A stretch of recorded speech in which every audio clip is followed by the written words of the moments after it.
వేదిక మీద ఆసీనులైనటువంటి పెద్దలు, గౌరవనీయులు, రాష్ట్ర ఉప ముఖ్యమంత్రి వైలు పవన్ కళ్యాణ్ గారికి, అలాగే అహిరాధ మహారాజులకి నా యొక్క నమస్కారాలు.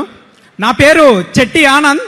నాది అరకు నియోజకవర్గం, పెదబైలు మండలం, గంపరాయి గ్రామం. నేను మొట్టమొదటిసారిగా సేవాదళ నుండి భగత్ సింగ్ స్టూడెంట్స్ యూనియన్, ఆ తదుపరి 2018 ప్రజా పోరాటయాత్రకు పవన్ కళ్యాణ్ గారు మా ప్రాంతానికి విచ్చేసినప్పుడు కేవలం బురద నీటిలోని నడుచుకుంటూ వెళ్ళినప్పుడు ఆయన ఈ రోడ్డు ఇలా ఉందేంటి అని అడిగిన వెంటనే సరే మన అధికారంలోకి వచ్చిన వెంటనే చేద్దాం అనుకున్నారు. అందులో కొంతమంది చేస్తారులే, ఇలాంటి నాయకులు వస్తూ ఉంటారు పోతూ ఉంటారు అనుకున్నారు. అక్కడ ఉన్నటువంటి స్థానిక మహిళ, ఈ బాబుని నేను నమ్మాను, ఈ బాబు తప్పకుండా మరోసారి వచ్చి చేస్తాడు, ఈ కళని నెరవేరుతాడు అని చెప్పడం. అలాగే పవన్ కళ్యాణ్ గారు అధికారంలోకి వచ్చిన తర్వాత బురద రోడ్డు నుండి బీటీ రోడ్ల వరకు తీసుకెళ్లారు.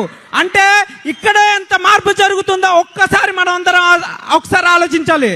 అలాగే మరొక విషయం ఏంటంటే, ఎవరు అన్నారు 25 కేజీలు బియ్యం కాదు 25 ఏళ్ళ భవిష్యత్ అన్నారు.